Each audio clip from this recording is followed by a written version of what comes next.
तो उन्होंने लाभ पूरो पूरो आप में लेनो है। आगे जगह मिले चाहे लारे जगह मिले, जठे भी कोई आदमी ने,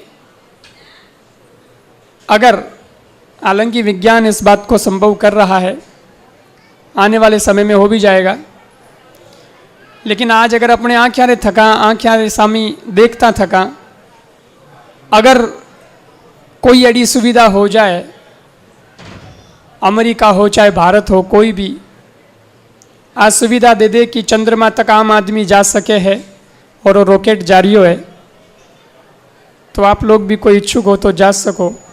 तो उन टाइम रॉकेट में सबसे लाडली सीट भी अगर मिले नहीं, तो आदमी आज शिकायत नहीं करे कि मैंने अगली सीट क्यों नहीं दी, वो कि रॉकेट में बैठ गया ही मोटी बात है। कम से कम चांद तक तो जाऊं।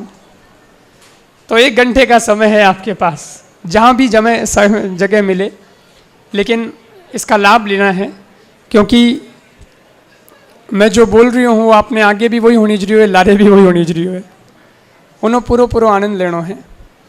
मैं निवेदन कर रही हूँ कि वसुधैव कुटुंबकम, सब कुछ जहाँ भी वो जाता है उसके लिए वो सब परिवार हो जाता है। स्वामी विवेकानंद जी अमेरिका में गया, एक कॉलेज में व्यानो प्रवचन हो, तो एक प्रोफेसर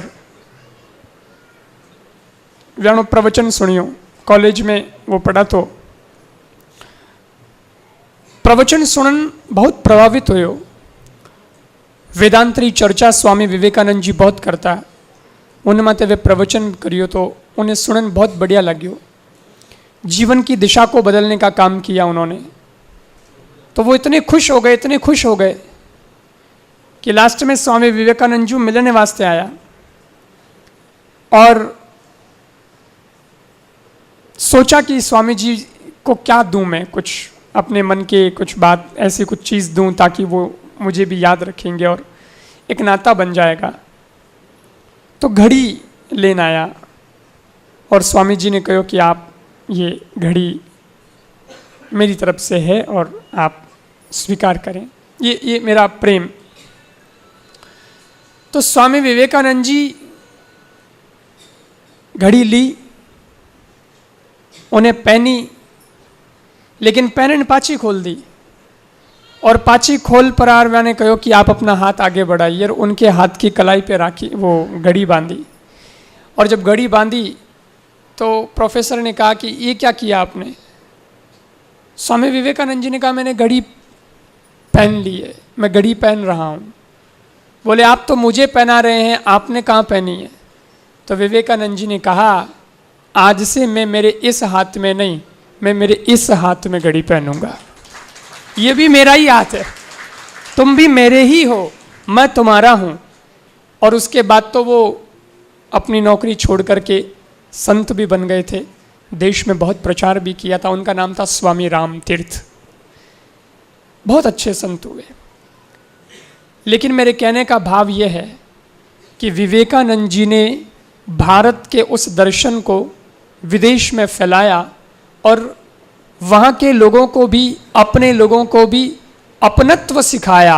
वो कहते हैं कि यहाँ कोई भी पराया नहीं है, किसको पत्थर मारे कैसर कौन पराया है, शीश महल के हर एक शीशे में अपना सा चेहरा दिखता है।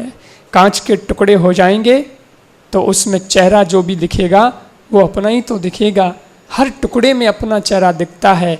वैसे हर दिलों में जिस दिन हमारे अपने दिखने लग जाएं, उस दिन समझना कि हमने सबको स्वीकार करने का भाव बना लिया है। तो मैं जब भी चेन्नई आता हूँ तो मुझे तो सब अपने लगते हैं, सब अपने दिखते हैं। और मैं ये भी कहना चाहूँगा कि गुरु कृपा सेवा समिति, यहाँ समिति की योजनाएं हो सकती हैं, समिति के अपने विचार हो सकते हैं, उसमें कई लोग आते हैं, कई लोग जुड़ते हैं, कई लोग फिर भूतपूर्व भी हो जाते हैं। समिति के काम है, चलता रहता है। लेकिन एक बात बताऊं, कोई भी पुत्र ये कभी नहीं कहता जिंदगी में कि वे हमारा 2 साल पहला पिताजी यहाँ, हमें को नहीं है। पिता जिंदगी भर वही रहेगा।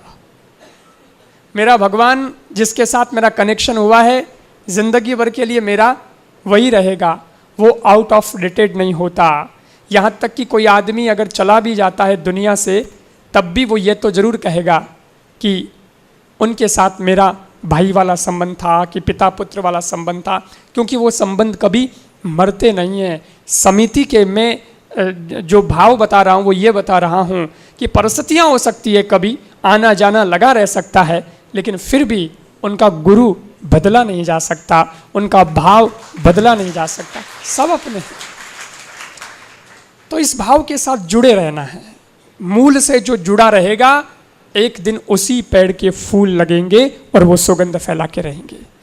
लेकिन अगर मूल अगर इधर उधर होता है या कट हो जाता है, तो धीरे धीरे वो फूल कुंभलाने लगे।